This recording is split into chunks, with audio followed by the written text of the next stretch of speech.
I am back. Good to be back. Good to be back. Let's get to the rest of the SEC East over-under win totals presented by Betfred Sportsbook. Let me just say this. It is so good to be back talking college football. Listen, I'm a sports fan. I love all sports, but there is something just so special and so exciting about this time of year to start talking college football. But let's get to the rest of the SEC East. We obviously just talked Kentucky, Vandy, and Georgia. Do want to switch gears and do want to get to the rest of the division. And I want to start with a team that I think is maybe the most interesting team in this division, with a quarterback that I think might be the most interesting player in college football. That team is the Tennessee Volunteers. That quarterback is obviously Joe Milton. And how about this for an over-under win total in the Betfred Sportsbook? Tennessee, 9.5 wins is the over-under. To bet the over, it's plus 150. To bet the under, it's minus 180. Fascinating team. And again, a fascinating quarterback at Joe Milton. But what I would say about Tennessee, the fact that we're talking about them as a potential 10-win team for a second season, and to bet the over, you're projecting them to win 10 or 11 games, maybe 12, depending on who how much you love the Vols. But the fact that we're talking about them as a legitimate possibility for a 10-win team, it speaks to the incredible job that Josh Heupel has done in 2 short years at Tennessee and the incredible season that they're coming off of. Listen, I know it didn't end the way that anybody wanted for Vols fans, but you can legitimately argue, right? When they're healthy, they might have been the second best team in college football. Hendon Hooker, in my opinion, it was a travesty that he was not in New York. One of the best stories in college football. Again, not in New York for the Heisman Trophy ceremony. Jalen Hyatt wins the Biletnikoff Award. So this was a really dynamic, really fun team. They beat Alabama at home, stormed the field, smoking cigars. And then, of course, oh, by the way, they beat Clemson pretty handily in the Orange Bowl. And so it was an incredible season. And for this season, to me, what it ultimately comes down to is pretty straightforward. Which Joe Milton are you getting this coming year? You get the guy that played in the Orange Bowl, and you get some facsimile of that guy. This could potentially be a 10-win team going forward. This was a guy that in that Orange Bowl performance, 19 of 28 passing, 261 yards, 3 touchdowns, no interceptions. He was phenomenal. And overall, he was phenomenal in largely a backup role a year ago for Hendon Hooker. Obviously started the season finale against Vandy, obviously started the Orange Bowl. The problem is the guy that you saw in that Orange Bowl, that's really not who Joe Milton has been over the course of his career. 57% completion percentage in his career. Prior to last year, 7 touchdowns thrown, 6 interceptions.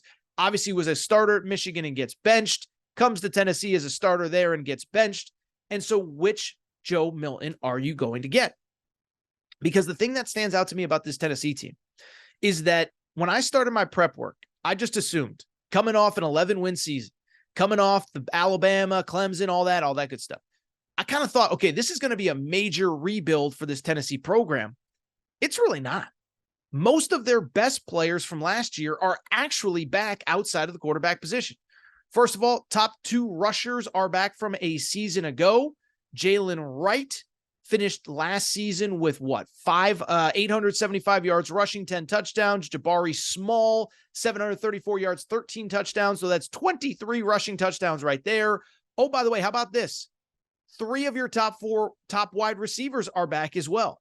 Now, Jalen Hyatt is gone, but Brew McCoy is back, 52 catches, 667 yards, 4 TDs. Ramel Keaton is back, 31 catches. Squirrel White is back after 30 catches. And Dante Thornton was one of the best wide receivers in the portal. He comes from Oregon to play in Knoxville this year. Offensive line is pretty good.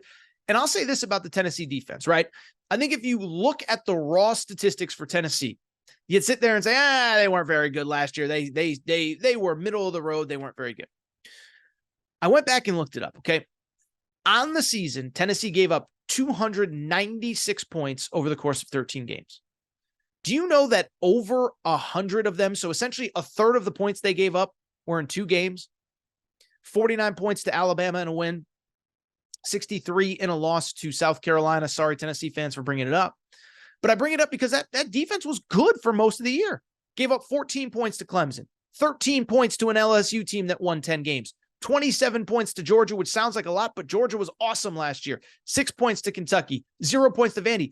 This defense is good. And so to me, again, it's Joe Milton because the schedule is actually sort of reasonably manageable. Now, the problem with Tennessee, of course, as we have division play, you are going to get Georgia and Alabama every year. Now, we'll see if that stays that way. The SEC obviously going to an 8-game schedule in 2024. I believe they'll probably end up in a 9-game schedule after that. But right now, obviously, you have Georgia and Alabama. This year, Georgia's at home, Alabama's on the road. You do have a cross-division game against Texas A&M, but that's at home. The tough out-of-conference game is Virginia, which is coming off of a 3-win season in the ACC. And so I bring it up because the Tennessee schedule largely breaks pretty nicely for the Vols. But it's going to be a struggle against Georgia. It's going to be a struggle against Bama. And then to me, it just comes down to Joe Milton. You get Orange Bowl Joe Milton, we're talking about a team that can win 10 games, that can go to a major bowl game and have success. And who knows, on the right night, can they beat an Alabama team that we have question marks about this year? I think so. Can they beat Georgia? They'll probably be that game. That'll be probably Georgia's toughest game on the schedule. So I don't mean to belabor the point. I will not be betting this. I would probably lean under. Sorry, Tennessee fans, but it's the truth. Probably lean under. Think they're probably an 8-4, maybe even a 9-3 team. This over of 9.5, though, it feels like too much. It's a lot on Joe Milton's shoulders.